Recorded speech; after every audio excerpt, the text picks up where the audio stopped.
Personal story segment tonight. A Dutch politician named Geert has produced a film that says flat out the Koran incites violence. Well, that hypothesis itself is inciting violence, as Mr. Wilders has been threatened and even denied entry to Great Britain. Here's a clip. Islam is superior than the Jews, than the Christians, than the Buddhists, than the Hindus. The only deen Allah accepts is Al-Islam.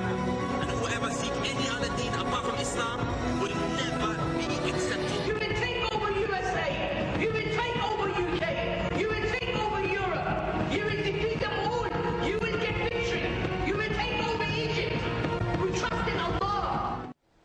With us now is Geert Wilders. See, USA, much more open-minded country than Great Britain, isn't it? You're here. You didn't get hassled, did you? No, not at all. All right, you're here on the biggest cable show in the country. Well, you are a country that, fortunately, unlike the British, is still very fond of free speech. I didn't like that. You know, I love Great Britain. I'm going there in May, and I studied there for a year. I didn't like the fact they didn't let you in. I thought that was wrong. I didn't like it either. I mean, even if you disagree with somebody, please give them the room to speak and use your freedom of speech. But they're afraid. You know they're afraid. They are afraid. They're scared. And they are not only afraid, but they were threatened with 10,000 Muslims. Of course. But you were threatened. How many times have you been threatened? 5,000? I mean, you know. I don't know. And one of your countrymen got killed in the Netherlands. And I'm for 4.5 years now under 24-hour police protection. I lived with my wife so that's what it's all in about. Jails, in prison cells, and whatever. But still, I'm a fighter, and I'm fighting for freedom of speech. I got to challenge you on this thing. Sure. It's 15 minutes, okay?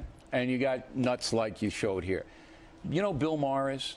Bill Maher is an American comedian. He did a documentary film called Ridiculous Religion or something like that. I was even in that film. Okay. Now, anybody can make a 15-minute film about religion and make it like it's crazy and, you know, get those guys. You could do that on Christianity, Judaism, Buddhism, whatever. Couldn't you?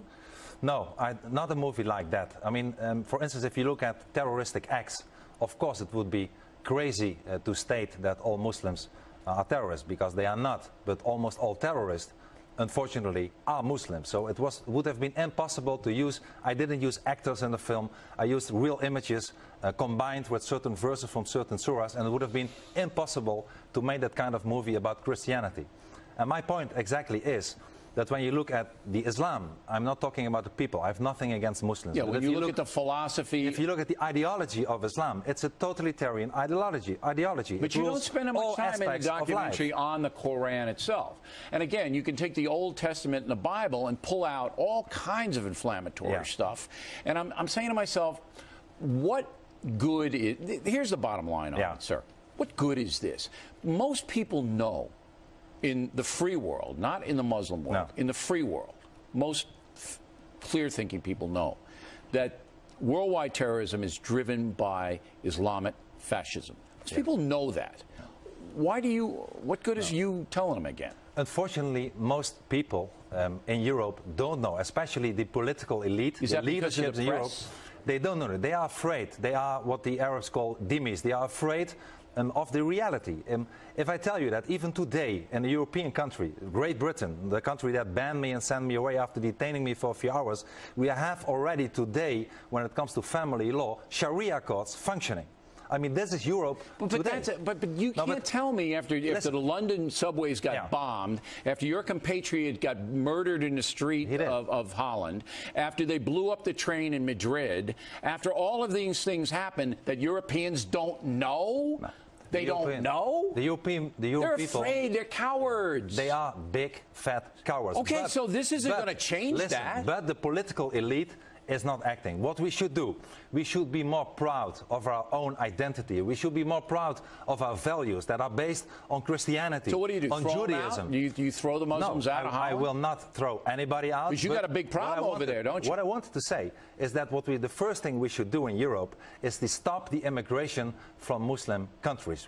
I wouldn't like to halt the immigration from Muslim countries. If you look at the demographics, if you look at the mass immigration, it is changing our society for the worse. Well, what's the percentage of Muslims? It's 10% in France. Population is 10% Muslim. What is it in the Netherlands? Well, a little bit less. We have 16 million inhabitants, and 1 million out of them are Muslims. 100 years ago, it were 54 Muslims out of the population. And the numbers is not the only problem.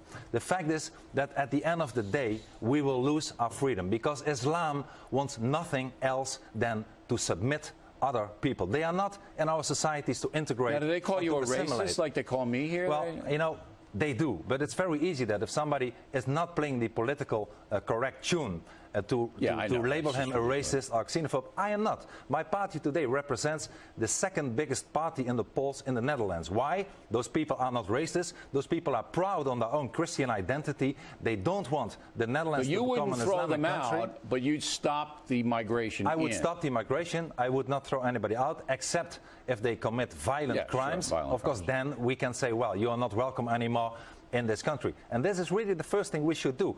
What are we doing now? We are, like the United Kingdom, we are bargaining away. We are appeasing. It's as if Mr. Chamberlain is again in office and not Mr. Gordon Brown. All you have to see is how many troops NATO in Europe sends to Afghanistan, and what Europe does very small. All right, Mr. Willis, we hope you stay safe. Thanks for coming in. We appreciate it. Pleasure to be here. When we come right back, the Culture Warriors on Helen Thomas's view of terrorism.